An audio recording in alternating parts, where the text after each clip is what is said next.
반갑습니다. 심리학당입니다. 행복하시죠? 네, 꼭 행복하셔야 됩니다. 우리가 이제 행복하려 그러면 사회나 어떤 정치, 경제가 좀 안정이 돼야 되는데 요즘 들어서 너무 정신이 없죠.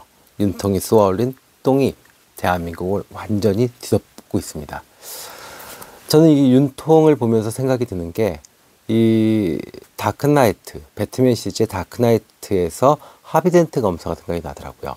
네, 이 다크나이트의 하비덴트 검사, 그 당시의 양심이고 배트맨을 대신해서 정의를 구현해 줄 존재로 인식이 됐죠. 그래서 배트맨이 자기 자신이 떠나면서 배트맨은 자기 자신이 어두운 트라우마 때문에 그러니까 어떤 폭력성에 대해서 죄의식을 갖고 있었어요. 그래서 정말 스마트하고 어떤 트라우마 없이 정의를 구현해 줄 인물은 하비덴트밖에 없다라고 생각을 하고 이제 모든 것은 다 하비덴트에 맡길 거야 라고 생각을 했어요. 그런데 이 조커의 계략에 의해서 레이첼이 죽고 또 하비덴트 자신도 외모가 반이 일그러지게 되죠. 그런 다음에 서서히 빌런화됩니다. 이 하비덴트가 처음 이 검사로서 활약을 할 때는 이 동전은 앞면만 존재했습니다. 그것은 어떤 상황이든 간에 자신의 의지대로 하겠다라는 어떤 자의식, 강한 자의식을 표현했어요. 그런데 투페이스가 되고 난 이후에는 이 그을린 동전의 한 면이 있습니다. 그래서 결국에는 앞면과 뒷면이 존재하는, 그래서 선과 악이 같이 존재하는 것을 인정하게 되는 그런 계기가 되죠. 그러고 난 다음에 그것을 주체하지 못해서 결국 빌런, 악당, 악마가 되고 맙니다. 이 과정이 너무 윤석열 씨와 비슷해요. 또 많은 정치인들이 자기 자신은 정의다. 그래서 나는 옳다. 내가 말하는 것은 틀린 것이 없다. 라고 자기 확신에 차 있습니다. 이런 분들이 자기가 원하는 것을 못했을 때, 그랬을 때 이렇게 질주하게 되고, 그러다 폭력적으로 변하게 되고, 무엇이든 다 파괴하려고 하고, 심지어 어떤 인권, 생명마저도 무시하게 되는 이런 사례들이 많이 보여집니다. 이 다크나이트에서 하비덴트의 어떤 그 타락을 보면서 조커가 이야기하죠. 깨끗한 것일수록 쉽게 빠르게 더러워지는 법이다. 그래서 자기 자신이 정말 정의의 수호자고 또 내가 정말 이 뭔가 실천할 수 있는 세상을 깨끗하게 할 수 있다라는 그런 도덕적 우월성을 갖고 있는 사람일수록 이렇게 한번 무너지기 시작하면 걷잡을 수 없이 무너질 수 있는 것, 이것을 정의 중독이라고 이야기합니다. 네, 정의 중독은요, 첫 번째는 일단 나와 다름을 이해하지 못하고 상대를 선과 악으로 구별합니다. 그러니까 내가 일단 옳아요. 너는 틀린 거야. 그렇기 때문에 어떤 논쟁거리나 타협거리가 없어요. 그냥 응징해야 될 대상입니다. 네, 하비덴트 검사도 그랬고 윤석열 씨도 그랬죠. 어느 정권하고 상관없이 자기는 자기 맡은 일에서 자기가 옳다는 것을 실천했습니다. 그럴 때마다 정권에서 환호해줬고 또 국민들이 환호해줬죠. 그러니까 자기 확신이 점점 더 강해질 수밖에 없었던 거죠. 어쩌면 이 괴물을 우리가 만든 걸 수도 있습니다. 자, 두 번째는요. 이 상대의 좋은 점을 인정하지 않습니다. 보질 않아요. 마치 범죄자를 다루듯이, 정말 범법자를 다루듯이 그냥 네가 뭘 잘했는데, 예를 들어서 우리가 도둑질을 했다. 근데 효자일 수 있잖아요. 엄마 병원비가 없어서 뭐 도둑질을 했다. 물론 그것이 가명사유가 될지 안 될지 모르겠지만 효자인 것은 인정할 수 있는데 검사들은 그런 거 인정 안 하죠. 그냥 그죠? 도둑질을 했잖아. 이것에 포인트를 맞추죠. 그래서 윤석열 씨도 하비덴트도 이렇게 상대의 어떤 좋은 점, 긍정적인 부분, 이런 것은 아예 보지 않으려고 하는 특징이 있습니다. 또 세 번째는요, 정의는 하나다라고 생각합니다. 그러니까 길은 여러 가지인데 방법도 여러 가지일 수 있고 또 정의 그 자체도 여러 가지가 존재할 수 있는데, 이 하비덴트나 이 윤석열 씨처럼 이 정의 중독에 빠지신 분들은 그런 것을 인정하지 않습니다. 그냥 정의는 하나야. 타협은 없어. 그러니까 정말 국회에 땡크 밀고 갈 생각을 하게 된 거죠. 네. 또 네 번째는요, 상대를 인정하는 것은 배신이라고 봅니다. 그래서 이 타인에 대해서, 자신에 대해서 반감을, 다른 의견을 이야기하게 되면 대단히 호전적으로 보입니다. 확 화를 내거나 아니면 공격적으로 보이거나 아니면 인사권을 활용해서 잘라버리거나 뭐 이럴 수 있죠. 근데 윤석열 씨가 쿠데타, 그죠? 반란, 뭐 이런 거 일으키기 전에 측근들한테 하는 행동들, 또 의원들한테 하는 행동들은 딱 이 모습을 보였습니다. 네. 그 다음에 5번째는요, 그래도 자신의 어떤 도덕적 그 우월성을 계속 강조합니다. 그러니까 반성이 없어요.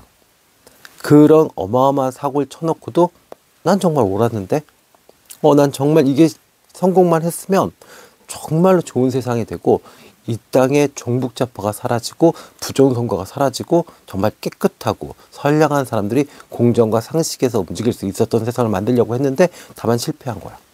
이렇게 생각합니다. 그리고 이거 약도 없어요. 예, 이거 왜 약이 없냐면 일단 기본적으로 자신이 옳다라고 생각을 하고 그것을 실현하는 과정에서의 어떤 성취감, 이것이 도파민을 만듭니다. 그래서 도파민 중독에 빠져요. 이거는 무슨 뭐 명품이니 돈이니 이런 거랑 상관이 없이 그냥 훨씬 더 강력한 자극제가 됩니다. 그러니까 윤석열 씨가 그런 어마어마한 사고를 치게 된 거죠.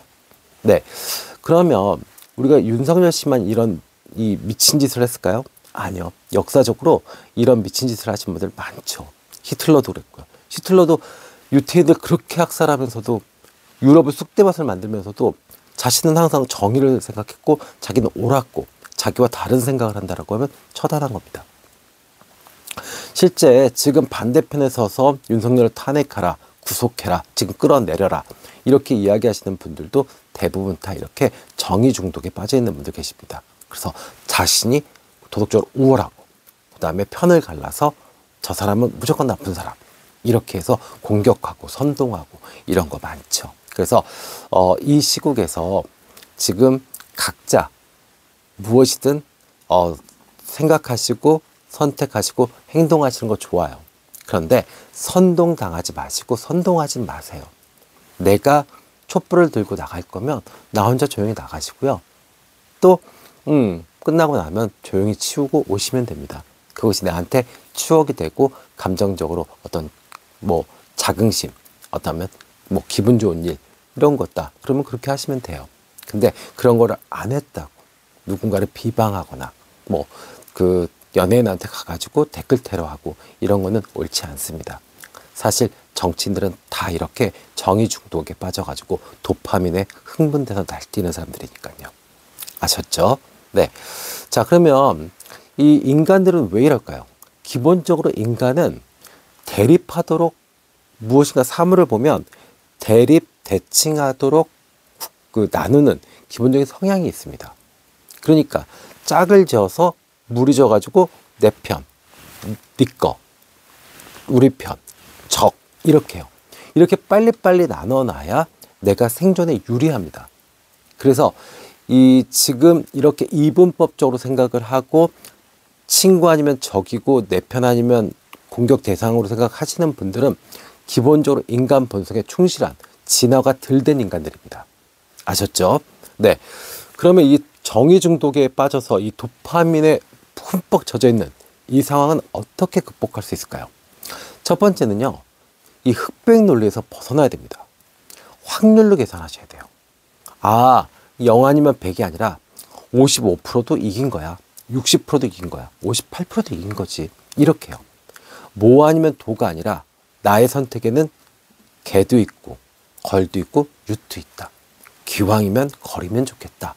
그래서 내줄 거 내주고 얻을 거 얻고 이렇게 살아가는 거. 꼭 정치인이 아니고 사업을 하시는 분이든 아니면 가정에서도 마찬가지입니다. 가정에서도 흑백 논리로 접근하시잖아요. 그러면 못 삽니다. 아내가 무조건 흑백 논리로 접근해요.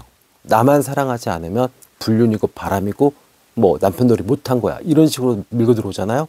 그럼 같이 못 살아요. 그쵸? 네. 자, 그 다음엔요. 두 번째는 이 완벽주의에 대한 환상을 버려야 됩니다. 몇 번 시도해서 내가 정의를 정말 실현한 경험도 누구든지 있을 수 있어요. 또 내가 무엇인가 했는데 와 정말 너무너무 예쁜 작품, 멋진 작품이 나올 수 있습니다. 그거는 정말 인생에서 몇 번 안 되는 경우의 수입니다. 그렇기 때문에 거의 대부분 우리가 하는 것들은 다 완벽하지 않습니다. 다 그러니까 이 완벽함에 집착을 내려놔야 타인에 대해서 관용을 베풀 수 있고 여유가 생길 수 있습니다. 아셨죠? 네. 자, 그 다음에 이 정의 중독, 도파민 중독에서 벗어날 수 있는 세 번째 방법은요. 자신이 도덕적이지 않다는 것, 완전 무결하다는 것, 하지 않다는 것을 인정하셔야 됩니다. 아, 내가 조금 문제가 있구나. 내가 비도덕적이고 내가 사회적 책임을 다하지 못하는 그런 사람일 수 있겠구나 라고 자기 반성을 하셔야 돼요. 그러지 않으면 내가 도덕적으로 우월하다고 하면 타인들을 어떻게 해요? 탄압하고 타인들을 지배하려고 합니다. 네, 이 사이비 종교인들이 많이들 그래요. 네, 뭐 지금 그 윤석열 씨도 막 쫓아다니고 좋아했던 천공 이런 사람들 보면 어때요? 막 수염 길러가지고 막 산에서 내려온 도인 같잖아요. 하늘에서 내려온 도인. 무결점입니다. 이런 사람들. 이거 사입이에요. 그죠? 그래서 자기 스스로가 아, 내가 참 뭔가 잘못하는 게 많아. 내가 부족한 게 많아. 실수를 하는 인간이야.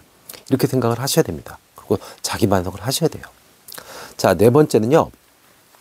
메타인지를 가져야 됩니다. 자기 객관화. 자기를 관조하는 훈련이 좀 필요해요.